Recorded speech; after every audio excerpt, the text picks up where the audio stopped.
listening to Combat Sports UK. Combat Sports UK. Rob Smith here for Combat Sports UK. I'm delighted to be joined by the Shotgun R title challenger, Ben Edwards. Ben, how are we doing? Yeah, good, thank you. How you doing? I'm very good, I'm very good. So the main reason for this interview today is you've got a title fight coming up. You're fighting at Shotgun R and you're fighting Emmanuel Ojo, I believe that's how you pronounce his name. I apologise if I butchered that, but can I talk to you about that? Talk to me about that fight. What do you know about your opponent? He's got a similar record to me. I think he's 5-2, and I'm 6-1.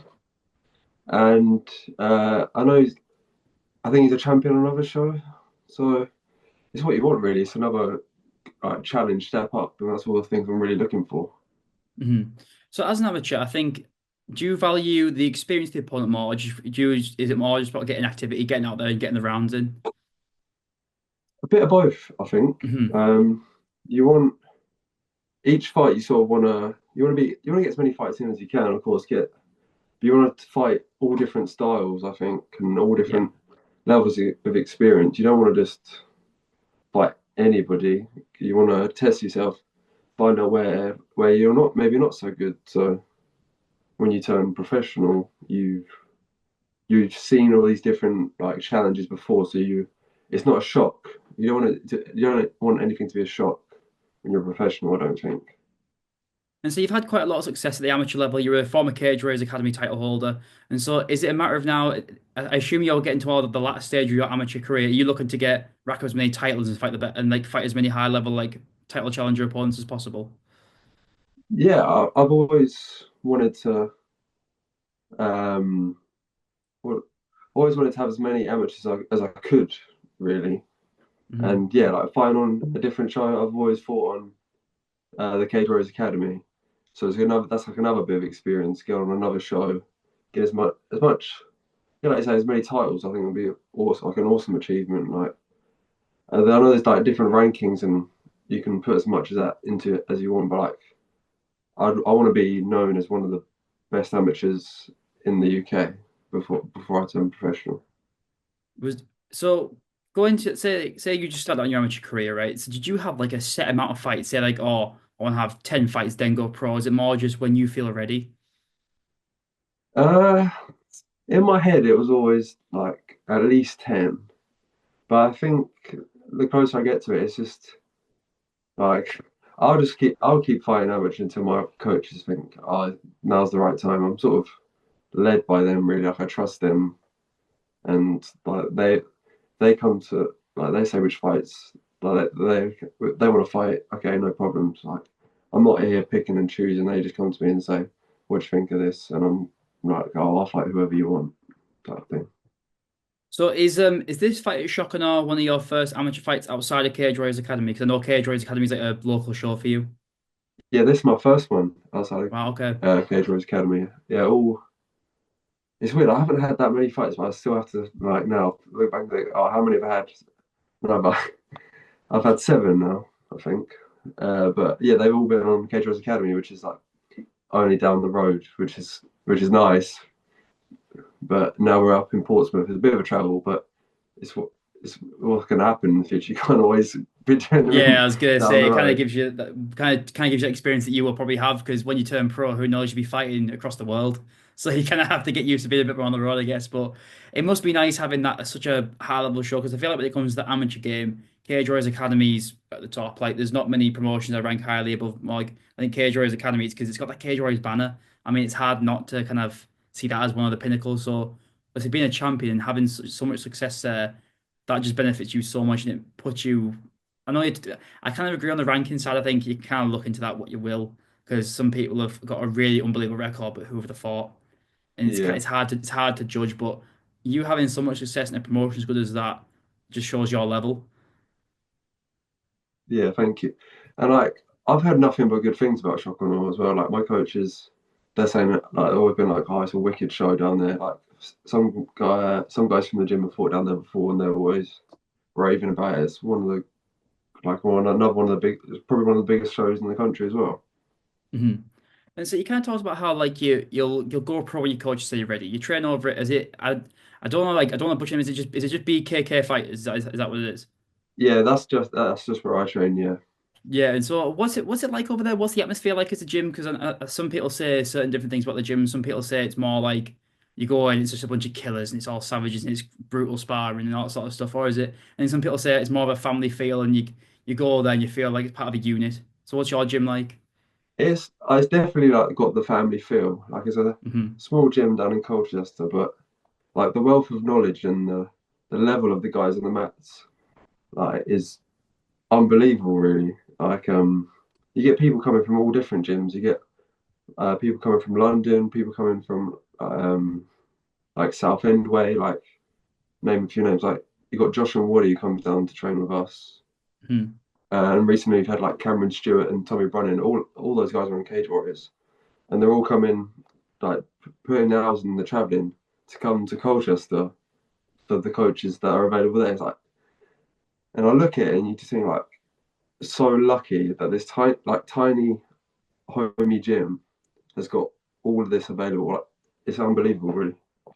And I see the almighty hoodie. Obviously, you've trained with Arnold Yeah, Allen. I mean, having someone like that in your camp, I can't even imagine how the experience and like the level he could elevate you to.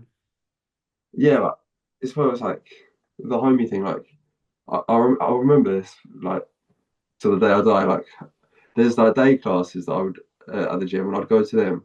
And Arnold was training there, and he just and I was I don't even think I had an amateur fight yet, but he asked if I wanted like if I could train with him. I was like, of course I can. And then just learning from him is like seeing how he does things, and like which led to opportunities to where I was asked to go up and help him train in Manchester fight week, like stuff like that. You just think like, how's uh, how am I doing that already? You know, that's crazy.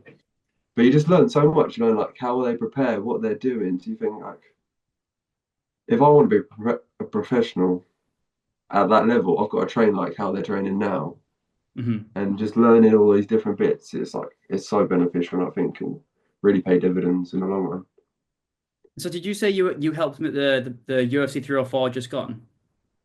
Yeah, not much. It's just like I was just a body to help him, Hmm. like do some drills with during the week It's funny. type thing. I was gonna say I thought I recognized your face. I was at the media day at that event, and I believe I saw you when I was at the media day, and I was like, I know that face because I've done a lot of interviews with the Cage Warriors Academy guys. My good friend Dake has fought on a lot of their shows, and so I already knew your face because I follow all the cards. And I was like, I swear I know who that is, but I just couldn't put the face and name, and that like, yeah, so it actually was you.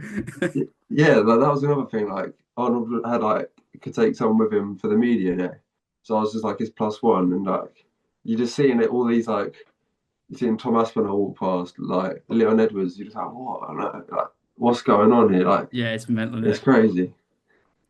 And so we'll kind of talk back about the fight. So when if you done quite a lot of research into your opponent. Um, I've seen like a couple of his fights. I'm not really like you sort of get like a vibe of what they like. Obviously, at this level, people are gonna. I think people will probably change quite a lot from fight to fight because they're Hmm. training so much and they're like building their game. Like I'll watch a fight and I'll send the fights to my coaches, see what they think, and they'll sort of give. I sort of do it based on what they're doing. I only really get like a feel for like, are they aggressive? Are they takedown heavy? Are they punching heavy? That sort of thing. And then when I send the fights to the coaches, they'll sort of be like, "Oh, we should work a bit of this, bit of that." And that's when like Hmm. things get a bit more focused. And so the fights that you've watched of your opponent, what sort of feel do you get from him? Do you believe he'll come in aggressive? Do you think he'll come to wrestle, to strike? What do you believe he'll come in and try and do to you on the night? Yeah, I think he'll be quite aggressive in whatever he does. I know he's got wins like on the from knockouts and submissions, so he's going to be good everywhere. I think he's Hmm. be quite aggressive, and he's from the weight. He's fought at the weight above, so I imagine he'd be quite strong. But like when you train with some of the guys, you're like, oh, they can't be that much stronger than Craig Edwards or Josh and Wardy. Like you sort of when you train with that level of guys, you think, oh, like you get confidence from knowing like, can they be as good as like the guys you're training with, type thing. Hmm. And so, can I get an official prediction for the fight? Ooh, official prediction. Oh, I don't know. I check. I like to think about these things and go back and forth. And I want a sub. I want a submission. That's the only one I haven't got yet. But I Hmm. imagine it'd be quite hard to get a hold of. But I would like a sub. That it Yeah. can get all wins in all the different ways. And my final question is, whenever I interview a new fighter, especially at the amateur level, I always ask them, what is your dream fight? It could be a fighter who's fighting right now, that could be retired. Who would you be all-time dream matchup be for yourself? For myself, oh my God.